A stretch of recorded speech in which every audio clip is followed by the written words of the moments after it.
Hello, it's Deborah from the attic, and welcome to this short series on how to make a junk journal. I'm going to be taking you through a range of techniques that we use to create this journal. So grab a cup of tea, have a seat and enjoy part 2. I've been working on the beginnings of the design for my front cover for my notebook, and I've sewn in some lines down here. I've put in a row of lace and I've sewn it with a zigzag, and on the inside of the journal it gives quite a nice finish. I've also done some random zigzag lines at the top and the bottom, and the same here, some little zigzag lines here and some straight stitching and a few zigzags there. And I've gathered some items, some cardstock that I had. I've punched some leaves, and the reason that they are all looking quite pale and as if they have a similar colour scheme is because I've used white gesso to paint over them. Now, gesso is something I use an awful lot of. It's extremely useful.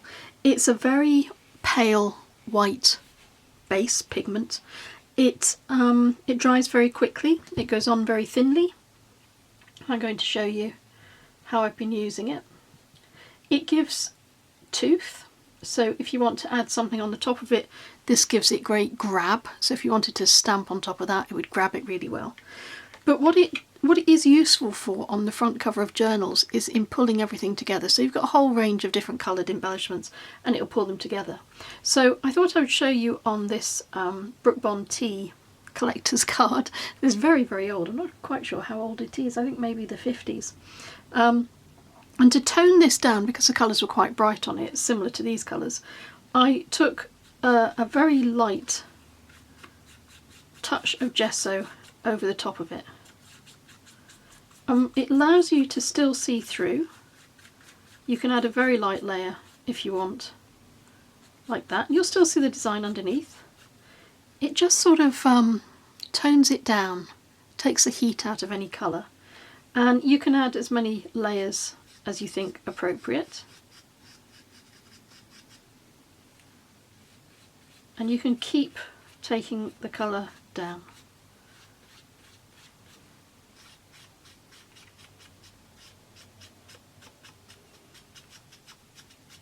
If I kept going, this card would end up white. I'd have to add several layers, but it would end up as a completely white card. But I wanted to show you how useful this is in pulling colours together and in making sure that if you have a lot of different coloured elements, one won't dominate. You can take the colour down. It's a bit like if you're using Photoshop or something like that, it's a bit like just fading the colour down a little bit, and it's extremely useful. The other thing that it will do on a piece of corrugated card such as this, which I got from a piece of packing, is if you run the gesso over the top of it, it will highlight the texture. So I've used it on most of the elements that I'm going to be adding to my book, because that will help pull everything together. My template is underneath the main book cover, and I've put it there to help me identify what part of the front page is the front page. So what I mean by that is I have a fold that I know will be here. So I know that space is the space in which I can add all of the elements I want to make my cover. And likewise on the back page, I may do something on here, I may not. I'm going to wait and see how I feel when the journal is closer to being complete. But here is my final fold line. So if I follow that down, there's a dog, he wants to get in on the act. So if I follow that down, that shows me the space in which I would work. If I fold the journal in half, you get an idea of how the finished work is going to look. But we're not there yet. I'm going to set this aside to dry because I've glued all of these elements on.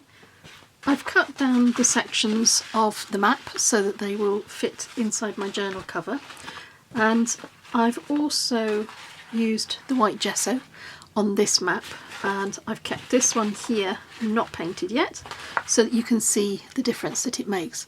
If you were to put this into your journal, it'd make it quite busy. The background would be a very busy background. It would be difficult for you to then add any pattern papers or anything like that onto the top of it because they'd all sort of clash with each other. By using the gesso to soften that, you get a background that I think is better to work on. I also took this piece. This was this folded up like this from the bottom of the map, and when it was unfolded, this is what it gave. And I've cut this down so that the folds match with the folds of the map, because what I'm going to do is I'm going to, when these pieces have dried, this has also been treated with gesso, I'm going to glue or sew, I haven't decided yet, this piece onto the bottom of this background, and that will give me instant tuck spots, so that when it is folded I've got lots of places to put little tags or little things to tuck into those spaces. I've painted both pieces of my map now. I'm going to have 3 altogether in the journal, so each of these will form one signature, and while I let those dry I'm just going to use some hand cream. I find that using gesso particularly, if you get it on your hands, it really does seem to dry your hands out, and this is my absolute favourite hand cream. It's very, very nice. It's one of the things that I always have standing by in my craft room. I've got a little tub of useful things and it's in there. I now have 3 signatures ready to sew into my journal. Let me open this out and show you. This seam, this central seam where the map naturally folds, is the seam that will be sewn into the journal, which means that these pages will flow out. So it'll be sewn in here, and these are the pages that will come out. There was a piece of extra information, I think they call it the legend for the map, and this was folded and folded up this way. So what I've done is I've cut that down so that it will fit across 4 of my pages, and it's created little pockets. So when I fold it up, this is how it will appear in the journal. I've got a nice little pocket there. Got one there, whoop, another one there, and then I've got a blank page and obviously the reverse of all of that as well. So the map really does give you lots and lots of options for how to do your signatures. The other one, the map folds naturally down this edge, so this is the edge that will be sewn into the journal. And on this one it will fold out like this, and I've taken 2 of the furthest away pages and I've folded them in. I've actually tucked these edges down, and I've just made sure they're nice and sharp with the use of a bone folder, and then I've sewn with a straight stitch down the inside edge and the bottom edge, so that way that is how it will appear in the journal. Again, lots and lots of space, and on the reverse the map, and I can do anything on the back of there. And the final piece, let me show you the natural fold, is here. So this is the edge that will be sewn into the journal, and on this I've gone to town a little bit more. I had some very nice papers that I wanted to use, so I've turned them into side pockets with tabs. So the journal will fold, or the signature will fold like this. There's a tab here that's just been sewn around the edges, and it's open on this edge. And this little tab has simply been cut. I've just done it with scissors. I've taken my ruler and I've cut away a piece of my paper like this. I've moved my ruler back about ½ an inch, maybe less, and I've just used my pencil to draw a tab, and I've literally just cut it out like that. And on the other side I've done another tab that's a very similar size, but I've put it in the same location, so when I stitched from this side it caught this piece as well. So I only needed to stitch once, and again this opens on this side. I've got one large page and then I have another tab, and I've cut the tab in a slightly different position on this piece of paper, and a blank page and another tab. So again, this has been cut just by hand, just by eye, and this piece too. And then on the reverse I've had another piece cut that matches on this one. So this is the centre of, this is the centre of the journal. So when you open the page, it can open all the way out, or you can use it, fold it in like that. But on the reverse of here is this, and again this was caught in the same way. All the stitching was done from the front, and then that tab was caught on the back. The next thing I'm going to do is, I'm not going to do any more work on my 3 signatures because I'm quite happy with them and they give me lots of variety. I've got to decide which one I'm going to put in the centre of my journal, and then I'm going to show you how to stitch them in using pamphlet stitch. The easiest way I've found to work out where to position your stitches for your signatures is to create a little template. And I'm not very good at measuring, so I do this in a really easy way. I cut a piece of waste paper down to the height of my pages that are going to go into my journal. Then I fold it in half. You could measure this, but like I said, I'm not very good at that sort of thing. And then I just add a pencil line to make that stand out a bit. And that will be the centre point of my pamphlet stitch. But there are 5 stitches that I need to put into position here, so the next one, I find the position of that by folding down to my centre line, and then I add a line here. From the bottom I fold up to my centre line, make a crease, add a pencil line into that crease, and then, if you haven't already guessed, the position of my final hole, I don't want it to be here, it's going to be off the page. So I work that out by folding up the bottom piece, making a crease, and adding my pencil line, and doing the same from the top. That way you know everything will be in the right position and you haven't had to measure. The next thing to do is to fold our signature that way and get rid of the excess.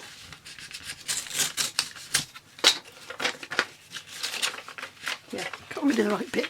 And then the piece that's left, fold that in half, make sure those lines match up with each other, and that will become your template for your signature. And when you fit it into the crease of the page where the page is going to be sewn, you've got exactly the right distances that you need. This is very helpful if you want to add a page that is smaller. So if you wanted to add something that was maybe this tall into your book, because you didn't want everything to be the same, by having your template there and available, you can see that if you used a page this size, it would be caught 3 times, here, here and here.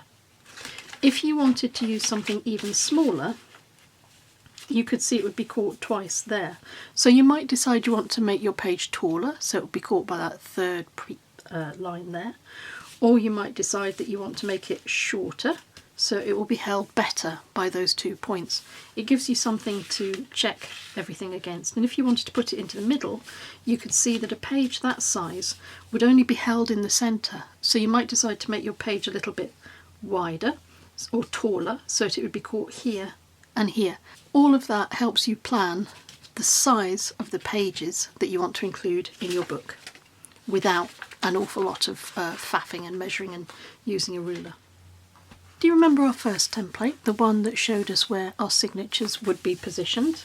Well, this is it. I've got it across the inside of my journal outer, and I'm going to start with this central line because that will make it easiest for me to line up all of the other signatures then. I'm going to fold it in half so that that is still the line. And the other way that you can make sure you're centrally lined up is if you have one of these mats with the squares on it, line up your journal outer with your line. So I've got one there and one there. But this is my easy cheats way of doing it. I just bring in the centre seam, the one that's going to be sewn in the middle, and I butt it up to this template, and then I know I'm in the right place. So I can move that out of the way. I can open this up, and I can bring in a couple of clips that will hold the signature in place while I sew it into position.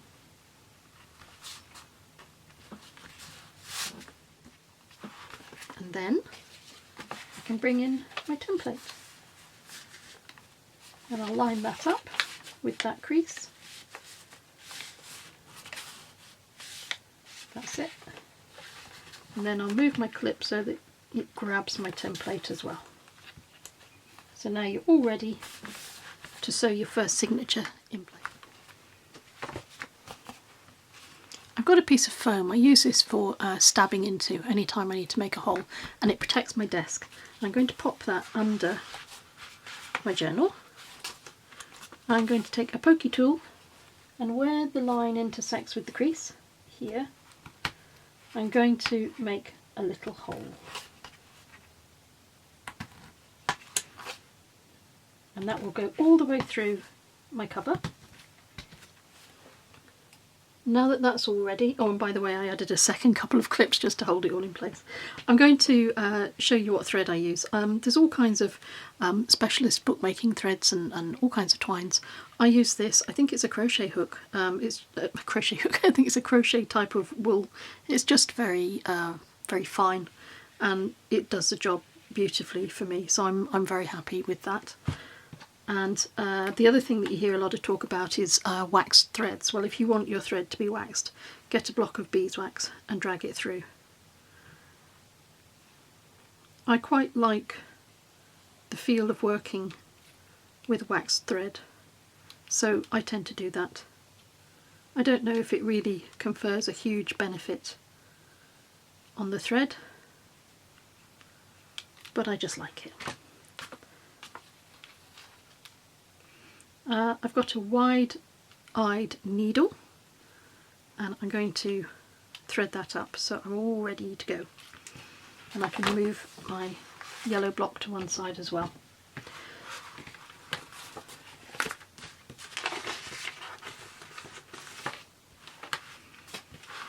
I have a template that I made myself when I started making journals.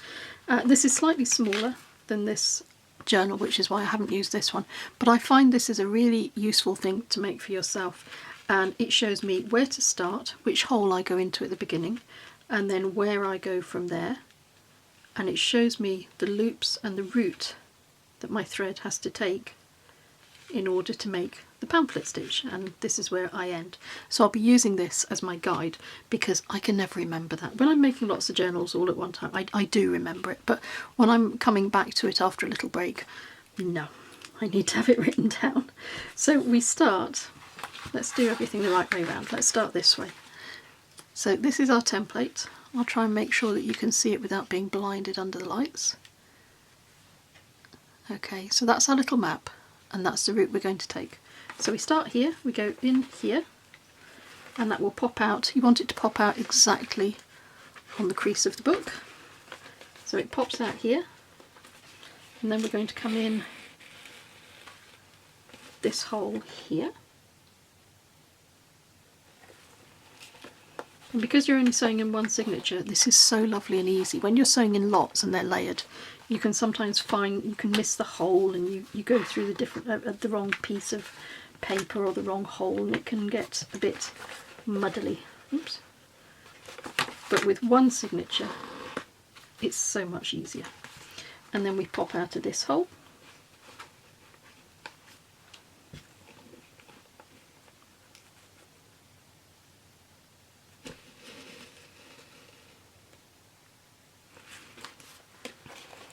And then we pop back in this hole, and again it should all line up on the crease. But this time we don't go into this hole here, we go all the way around to this one, go following our map, we go in there, and then we pop through this one and out of this one, and into the centre one.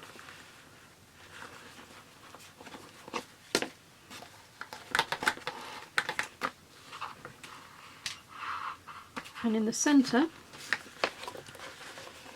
we hold these two pieces of thread and just take a look and make sure that these are nice and taut. And if they're not as taut as you want, then just pull them and tweak them and get them nice and tight and firm.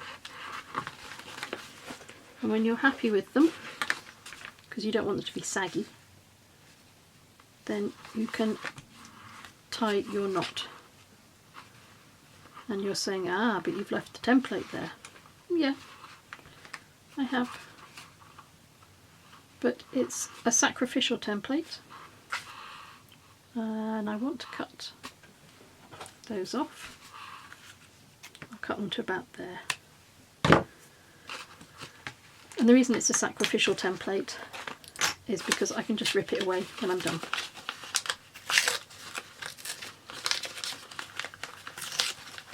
That's why I don't like to spend too much time measuring and getting the the middle point exactly right and the other one's exactly right, because I know I'm going to be ripping this away, because I find it much easier to sew my signatures if I have a little map.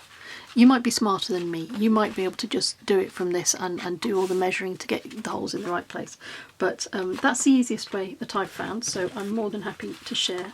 And then that is our first signature, that way. That is our first signature in place. Actually, that could go either way, I think. I think the map naturally folds this way, so either way. But that's our first signature in. And what you want is a single straight line down the centre of your curve, and that is just what we have. So that is perfect. Now that that one's into position, all I need to do is fit the next ones in. And this time I'll go back to my template and I'll say, okay, my central one is in place there. My next one will be lined up with this line here, and I will redo my little yellow template as well. I'm all ready to sew in my final signature. I've made myself another quick little template, and I've made sure that the difference, the gap between the stitching where the signatures will be held is equal, so that it is the same as the gap. Here, this looks a wee bit narrower actually, but we'll see when it's finished. So I'm going to sew that into place in exactly the same way as we did before on the previous two, using the little map. The last signature is sewn in. I'm going to trim the little bits down and then remove the last of the templates. And let's see how it all begins to look.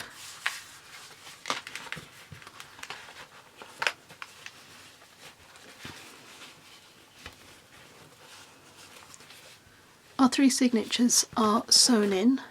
Let me open this out so you can see.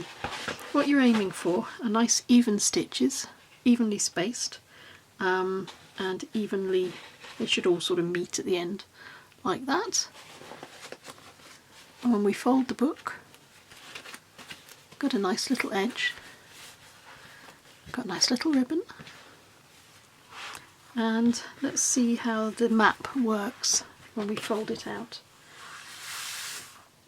This gives me a nice clean page to work on. I could glue something onto there, and then I have a page here that I could glue something onto as well, but of course if I choose not to, I've still got something as a background on that page. And then when I open it out, I have a tuck spot in here, and I also have a tuck spot in here, and I can keep opening it out Oh, and I have another tuck spot in here, and a blank page that I can do something with if I want. And then the same with this side, my nice tuck spot here, a blank page, and two tuck spots here and here. I'm quite excited about this because it gives you so many options, and that's our first signature, so that's that complete. You see how easily the map and the folds of the map lend themselves to being turned into journals. And then the second signature, two blank pages, and then two large pockets and two blank pages. And then the final signature.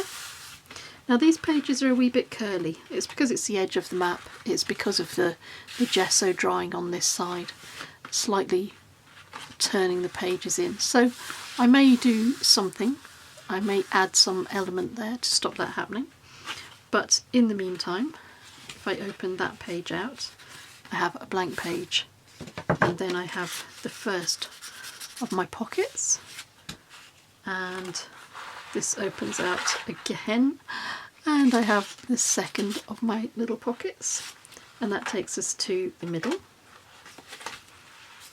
And then I have the same again, so in the middle I have my pocket and another pocket and a blank page, and then three blank pages on which to work.